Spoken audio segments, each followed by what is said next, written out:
Hi guys, welcome back to the channel. So இன்றைக்கி வந்து பார்த்திங்கன்னா நம்ம சபரிமலைக்கு மாலை போட்டு இது 2வது நாள். ஸோ 2வது நாள் காலையிலே வந்து ஃப்ரெஷ் ஆகிட்டு வீட்டிலே சாமி கும்பிட்டு இப்போ நம்ம வந்து ஒரு இடத்துக்கு வந்திருக்கோம். எங்கன்னு பார்த்தீங்கன்னா பருவதமலை. ஸோ இது வந்து பார்த்திங்கன்னா கடந்த ஒரு வருஷமாக நான் பிளான் பண்ணிகிட்டே இருக்கேன்.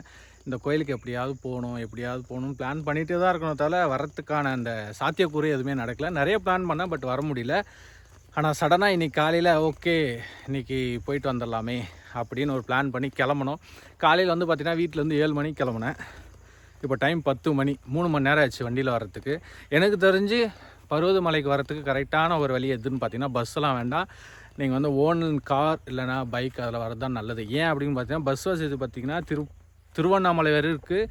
திருவண்ணாமலையிலேருந்து பருவதமலைக்கு டைம் பஸ் தான் இருக்குது. அப்படியும் வந்தீங்கனாலும் இங்கே வந்து பார்த்திங்கன்னா வாக் பண்ணி வர மாதிரி தான் இருக்கும். ஓகேங்களா? ஸோ அதனால் வந்து பெட்டர் நீங்கள் வந்து ஓன் பைக்கில் வர்றது நல்லது. ஸோ நிறைய பேர் சொன்னாங்க இங்கேருந்து பார்த்திங்கன்னா சென்டரில் போகும்போது எந்த ஒரு கடை எதுவுமே கிடையாது, தண்ணி எடுத்துக்கணும், ஸ்நாக்ஸ் எடுத்துக்கணும்னு சொன்னாங்க.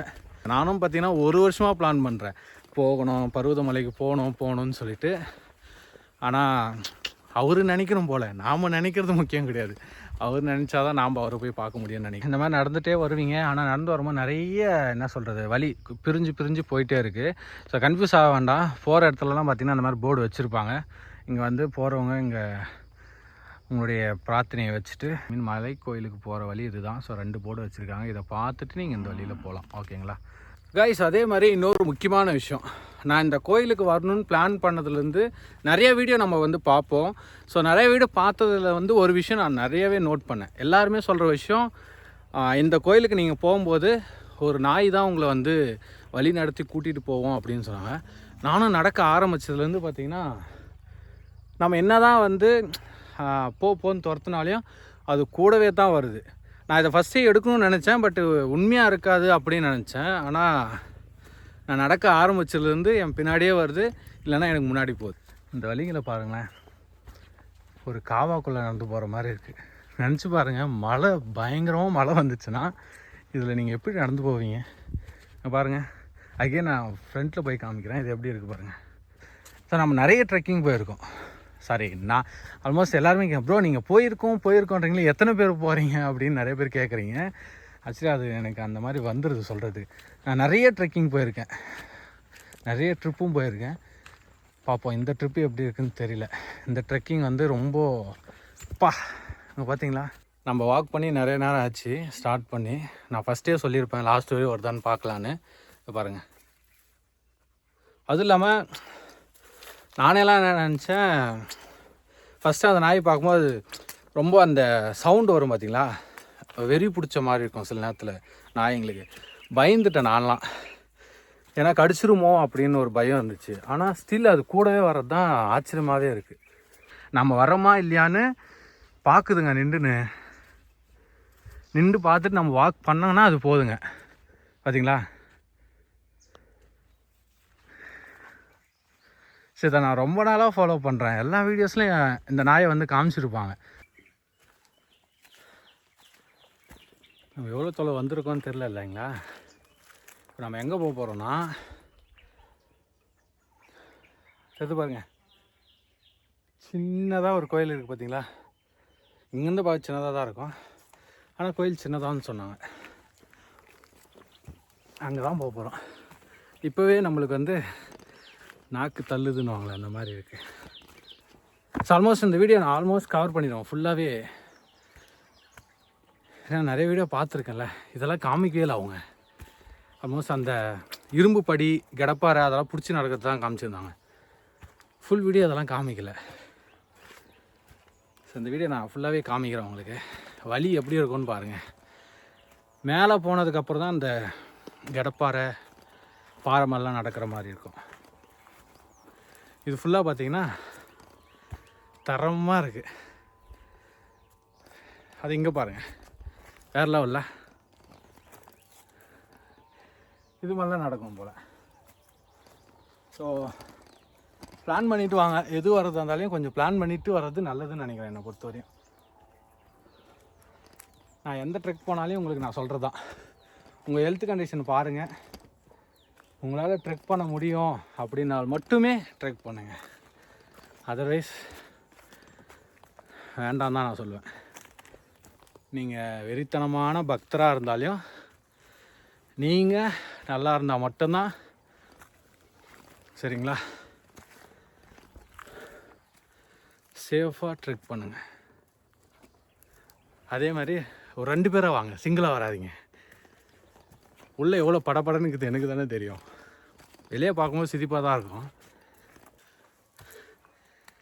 நம்ம எவ்வளோ பெரிய ஆளாக இருந்தாலையும் இந்த மாதிரி காட்டு பிளேஸ் வந்துட்டோன்னு வச்சுங்களேன், சின்ன சின்ன குருவி எல்லாம் நம்மளை பயன்படுத்துது.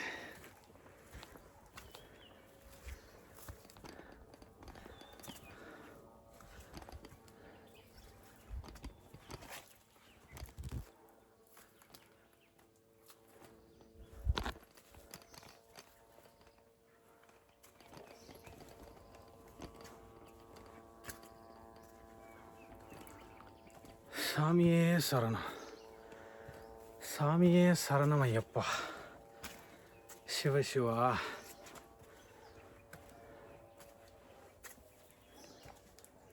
ஆல்மோஸ்ட் மேலே சவுண்டு கேட்குது லைட்டாக. ரிட்டன் யாரும் வந்துட்டுருக்காங்க போல்.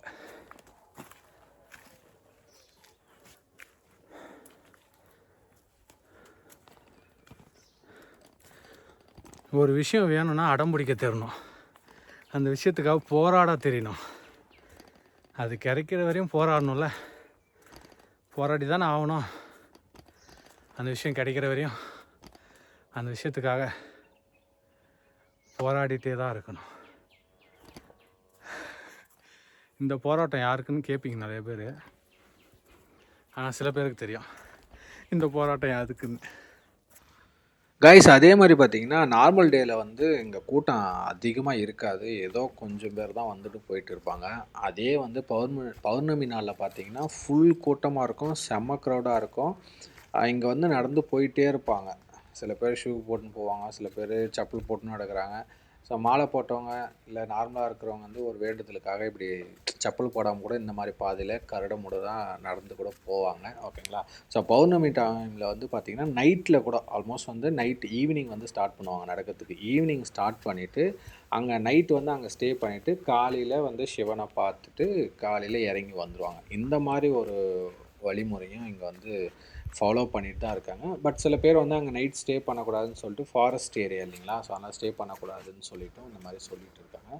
ஸோ நீங்கள் கரெக்டாக விசாரிச்சுட்டு போகிறது நல்லது. ஸோ வழியும் பார்த்துங்க, இந்த அளவுக்கு ட்ரெக்கிங் வந்து இந்த அளவுக்கு ரொம்ப என்ன சொல்கிறது கடுமையாக தான் இருக்கும். இதை நீங்கள் பார்த்துட்டு அதுக்கு தகுந்த மாதிரி உங்களுடைய ஃபுட்டு, உங்களுக்கு தேவையான தண்ணி, நெசசரி திங்ஸ்லாம் எடுத்துகிட்டு நீங்கள் போகிறது நல்லதுன்றதான் என்னுடைய கருத்தாக இருக்கும்.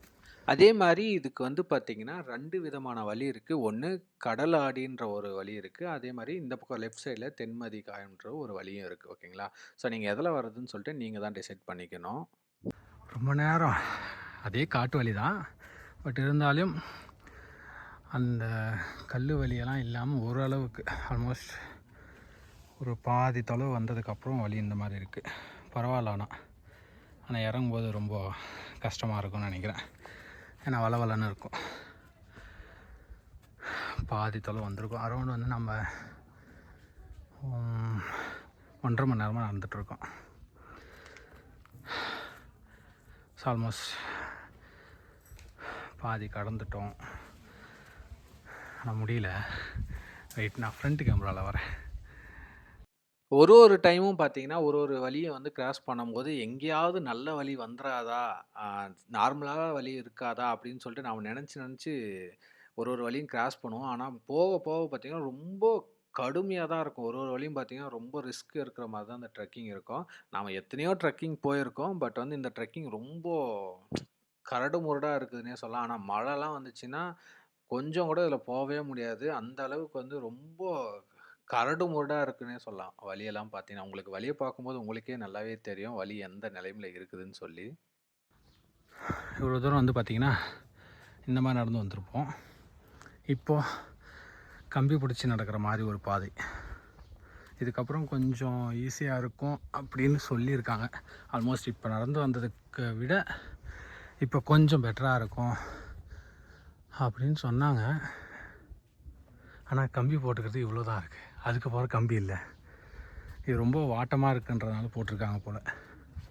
ஃபைன். சாமி சரணம். ஐயோ, நம்மளை ஆறுதலுக்கு சொல்லியிருக்காங்க போல நமக்கு. பாதி தொலைவு ரீச் ஆனதுக்கப்புறம் பார்த்தீங்கன்னா, ஒரு லிங்கத்த பார்ப்பீங்க. அந்த லிங்கம் அதோட சேர்த்து பின்னாடி இருக்க பேக்ரவுண்ட பார்த்தீங்கன்னா, அவ்ளோ அழகா இருக்கும். இவ்வளோ தொலைவு நீங்க நடந்து வந்த அந்த கஷ்டமே கொஞ்சம் கூட தெரியாது.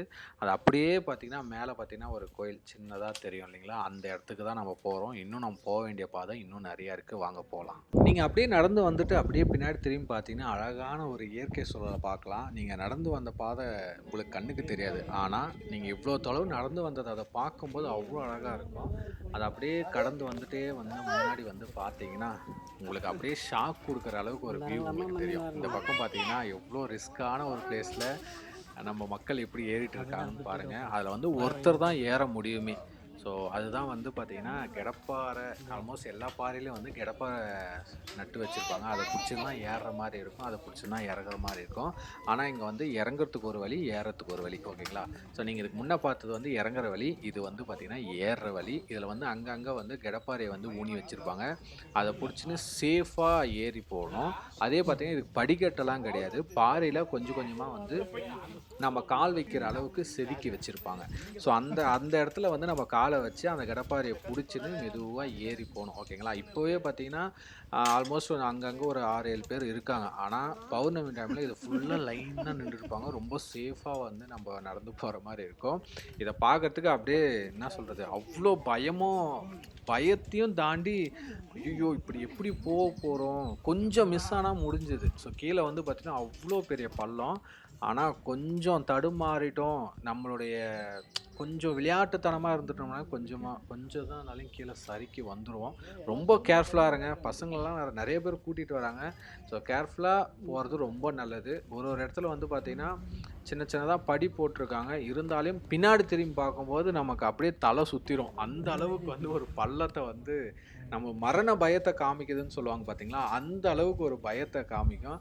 இதெல்லாம் பார்த்துட்டு வரும்போது பார்த்தீங்கன்னா, இங்க ஒரு குரங்கு ஹாயா உக்காந்து நம்பள வந்து அவ்ளோ இதா பார்க்குற மாரி நமக்கே ஒரு ஃபீல் ஆகும். நாங்க என்னடான்னா இவ்ளோ உயிர கையில புடிச்சுன்னு மேல ஏறி வரோம். நீ ஹாயா உக்காந்து எங்கள கலாய்க்கிறியா? அந்த மாரி ஒரு விஷயம் சொல்ற மாரி இருக்கும். நம்ம அப்படியே அங்கங்க நின்டு நம்மளுடைய அந்த வியூவ பார்க்காம வந்தா எப்படி இருக்கும்? ஸோ அத பார்க்கும்போது பார்த்தீங்கன்னா, இப்ப நீங்க பார்த்துட்டு இருக்க ஒரு பிளேஸ் பார்த்தீங்கன்னா, அங்க நான் வந்து நடந்துட்டு வரும்போது அது ஒரு சின்ன ஒரு பிளேஸ். அத வந்து இங்க தெரிஞ்சது கேமரால. ஸோ நீட்டா ஒரு கோடு தெரிது பார்த்தீங்களா? அதுதான் நான் நடந்து வந்த வழி. ஸோ அங்கருந்து தான் இங்க வந்திருக்கோம். இப்ப தான் கெடப்பாறை பாறையே வந்திருக்கேன். ஸோ நெறைய பேர் வந்து வீடியோ பார்த்துட்டு கெடப்பாறை பாறை இருக்குன்னு சொல்லிட்டு வந்துர்றாங்க. ஆனா அது வரத்துக்கு முன்னாடி வர வேண்டிய வழிகள வந்து யாருக்கும் தெரியறதில்ல. ஸோ இவ்ளோ தூரம் நீங்க கடந்து வரணும். இந்த அளவுக்கு வந்து ஒரு கடுமையான ட்ரெக்கிங் பண்ணா தான் வந்து பார்த்தீங்கன்னா, இந்த கெடப்பாறை பாறைக்கு வர முடியும். இந்த வழிக்கு வர்றதுக்கு நெறைய ஸ்ட்ரகுல மீட் பண்ண வேண்டியதா இருக்கு. கடப்பாறை பாறையில் நடந்து முடிஞ்ச உடனே இங்கே ஒரு நுழைவாயில். மனசுக்கு ஒரு இதமாக இருக்குல்ல. ஆனால் செம ரிஸ்க்குங்க. அந்த காலத்துலேயே கட்டியிருப்பாங்க போல். அதனால தான் இன்னும் உடையாமல் இருக்கு. அந்த காலத்துலேயே இருந்திருக்கும்னு நினைக்கிறேன். பார்த்தீங்களா, கம்பீரமாக நிற்கிது.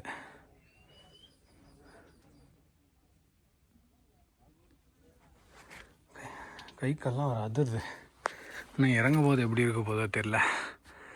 இதில் மொத்தம் 2 வழி இருக்குங்க. இறங்கிறதுக்கு ஒரு வழி, ஏறத்துக்கு ஒரு வழி.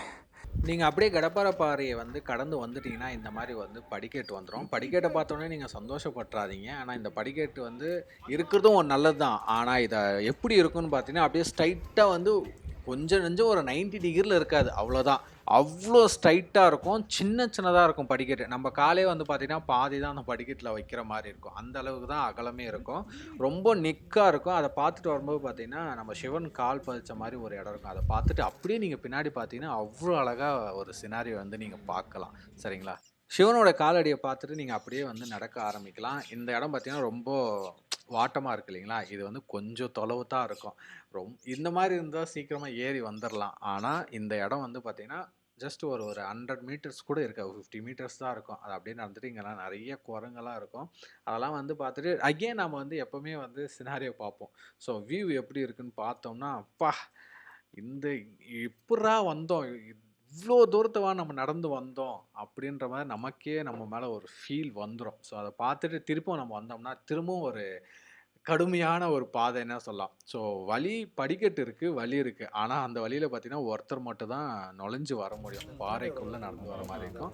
அதுக்கப்புறம் பார்த்தீங்கன்னா, ஒரு பாறைய கடந்து வந்தோனே கோயிலோட என்ட்ரன்ஸ் தெரியும். ஸோ இது வந்து பார்த்தீங்கன்னா, ஆ இதுதான் ஃபர்ஸ்ட்டு நுழைவாயில் வந்து இங்க தான் வந்து ஒரு சாமியோட சிலை வச்சிருப்பாங்க. இது அப்படியே நடக்கிற மாரி நார்மலா நடக்கிற மாரி இருக்கும். ஸோ ஓரளவுக்கு வந்து ரோடு போட்டிருக்கறனால சம தரையா இருக்கிறதுனால நம்ம அழகா அப்படியே நடந்துட்டு போயிடலாம். கொஞ்சம் ரிலாக்ஸா நடக்கிறதுக்கான ஒரு பகுதி இதுதான். ஸோ இதுக்கப்புறம் வந்து பார்த்தீங்கன்னா, கொஞ்சம் என்ன சொல்றது, கொஞ்சம் ரிலாக்ஸா நடந்துட்டு இருக்கலாம். ரொம்ப ரிஸ்க் எடுக்காம அப்படியே நடந்து நம்ம பாட்டுக்கு நடந்து போலாம். பாதி தூரம் வந்ததுக்கப்புறம் பார்த்தீங்கன்னா, சின்ன சின்ன கடை வச்சிருப்பாங்க. வாட்டர் உங்களுக்கு தேவையான திங்ஸ் எல்லாம் இருக்கும். ஓகேங்களா? மத்தபடி பார்த்தீங்கன்னா, கீழ பாதி தூரம் வரையும் இருக்காது. பாதிக்கு மேல வந்ததுக்கப்புறம் தான் உங்களுக்கு கடைகளும் இருக்கும். இதுதான் வந்து பார்த்தீங்கன்னா, கோயிலோட என்ட்ரன்ஸ். ஓகேங்களா? இந்த கோயிலோட என்ட்ரன்ஸ் தான் வந்து நீங்க மேல கோயிலுக்கு போறதுக்கான ஒரு வழி. ஸோ இதுதான் வந்து நுழைவாயில்னு சொல்லுவாங்க. ஸோ இந்த நுழைவாயில்ல இருந்து தான் நம்ம வந்து இப்போ கோயிலுக்கு போணும். ஸோ ஆல்மோஸ்ட் இதுலேருந்தே தெரிஞ்சுக்கும் நம்ம கோயிலுக்கிட்ட வந்துட்டோம். எஸ் நாம வந்து கோயிலுக்கிட்ட வந்துட்டோம். ஆனா ஒண்ணுங்க, இங்க இருக்கிற படிக்கட்டா இருக்கட்டும், வழிகளா இருக்கட்டும், எதுவுமே பார்த்தீங்கன்னா, அவ்வளோ சாதாரணமா இருக்காது. படிக்கட்டு வந்துச்சே நம்ம வந்து அத சந்தோஷமா நெனைக்கிறதுக்குள்ளயே பார்த்தீங்கன்னா, அந்த படி பார்த்தீங்கன்னா, ரொம்ப நெட்டா இருக்கும். அத எடுத்து கால வச்சு நடக்கிறதுக்குள்ள, அந்த என்ன சொல்றது, அந்த ஒரு வலி அவ்ளோ வலியா இருக்கும். ஆனா, இதெல்லாம் தாண்டி நம்ம அப்படியே இவ்ளோ வலியும் பொறுத்து நம்ம அந்த கோயிலுக்கு ரீச் ஆயிட்டு, அந்த கோயில் வியூவ பார்க்கும்போது, அது எல்லாமே அப்படியே போயிடும். அது என்ன மாயம், என்ன மந்திரம்லாம் தெரியாது. அந்த கோயில் கிட்ட வந்தோனே, "அப்பா வந்துட்டோம். நம்ம தரிசனம் பண்ண போறோம். சிவன பார்க்க போறோம்ன்ற" அந்த ஒரு மனசுல நெனச்சுட்டாவே போதும். இவ்ளோ தூரம் வந்து பட்டுட்டு வந்த கஷ்டமே நமக்கு தெரியாது. கோயில் உள்ள போறதுக்கு இதுதான் ஒரே வழி. ஓகேங்களா? இந்த வழியில தான் நம்ம வந்து நுழைஞ்சு போகணும். இது சின்னதா தான் இருக்கும். இந்த வழி பார்த்தீங்கன்னா, ரொம்ப சின்னதா இருக்கும். இந்த வழியில வந்து பார்த்தீங்கன்னா, ஃபுல்லா விபூதியாவே இருக்கும். ஃபுல்லா விபூதி தான். எங்க பார்த்தாலும் பார்த்தீங்கன்னா, கீழ பார்த்தீங்கன்னா, ஃபுல்லா விபூதி. வெளியேன்னு இருக்கு பாருங்க. ஃபுல்லா விபூதி தான். இங்க மட்டும் தான் வந்து பார்த்தீங்கன்னா, சிவனுக்கு வந்து நம்ம டைரக்ட்டா நாமளே வந்து ஆ விபூதியால வந்து அவருக்கு வந்து அபிஷேகம் பண்ண முடியும். இங்க மட்டும் தான். ஸோ லிங்கத்த தொட்டு நாம வாங்கிட்டு போற விபூதிய வந்து லிங்கத்து மேல கொட்டி அவருக்கு வந்து அபிஷேகம் பண்ண முடியும். நாமளே வந்து அவருக்கு வந்து பூஜை பண்ண முடியும். ஓகேங்களா? இங்க வந்து தேங்காய் உடைக்கிறதுக்கு மட்டும் அனுமதி கிடையாது. மத்தபடி விளக்க ஏத்தி நம்ம அவருக்கு வந்து பூஜை பண்ணலாம். ஓகேங்களா? இங்க மட்டும் தான் அதுக்கான அனுமதி. நான் ஃபர்ஸ்ட் டைம் வந்து நான் வந்திருக்கேன். ஆனா லிங்கத்த நம்மளால ஃபோட்டோ எடுக்க முடியாது. வீடியோவும் எடுக்கக்கூடாது. அங்க இருட்டு அறையில தான் இருக்கும் லிங்கம். ஓகேங்களா? அந்த லிங்கத்துக்கு வந்து நம்ம விபூதி வாங்கிட்டு போயிட்டு அங்க நம்ம அபிஷேகம் பண்ணலாம். அதே மாரி நீங்க எந்த கோயிலுக்கு போனாலும் நீங்க வந்து சிவன பார்த்துட்டு வணங்கிட்டு மட்டும் தான் வர முடியும். தொடக்கூட முடியாது. ஆனா, இந்த இடத்துல மட்டும் தான் சிவன பார்த்து லிங்கத்துக்கு வந்து உங்களால விபூதி அபிஷேகம் நீங்களே வந்து சிவனுக்கு வந்து பண்ணலாம். அது இங்க மட்டும் தான் பண்ண முடியும். அது ரொம்ப சந்தோஷமா இருந்தது. ஆனா, அங்க வீடியோ, ஃபோட்டோகிராஃபி எதுவுமே பண்ணவும் விடாது. அது வந்து ஸ்ட்ரிக்ட்டா சொல்லியிருக்காங்க. அதுவும் இல்லாம பார்த்தீங்கன்னா, அந்த அறையே வந்து பார்த்தீங்கன்னா, ரொம்ப இருட்டா இருக்கும். சிவன் மட்டும் நல்லா தெரியிற மாரி இருக்கும். நீங்க விபூதி வாங்கிட்டு போயிட்டு, சிவனுக்கு நீங்களே வந்து அபிஷேகம் பண்ணலாம், ஆர்த்தி எடுக்கலாம். ஓகேங்களா? ஆனா தேங்காய் உடைக்கிறதுக்கு அனுமதி கிடையாது. ஃபோட்டோவும் எடுக்க முடியாது. இது வந்து சின்ன ஒரு கொகை மாரி தான் இருக்கு. நீங்க லைனா நின்னுட்டு போயிட்டு சிவனுக்கு வந்து அபிஷேகம் பண்ற மாரி இருக்கும். அது ரொம்ப ரொம்ப அருமையா இருக்கும். அத ஃபீல் பண்ணா மட்டும் தான் அது எப்படி இருக்குதுன்னு நம்மளால சொல்ல முடியும். சரிங்களா? ஸோ இந்த வீடியோ பிடிச்சிருந்தா மறக்காம லைக் பண்ணிட்டு, உங்களுடைய கருத்துக்கள வந்து கமெண்ட் பாக்ஸ்ல ஷேர் பண்ணுங்க.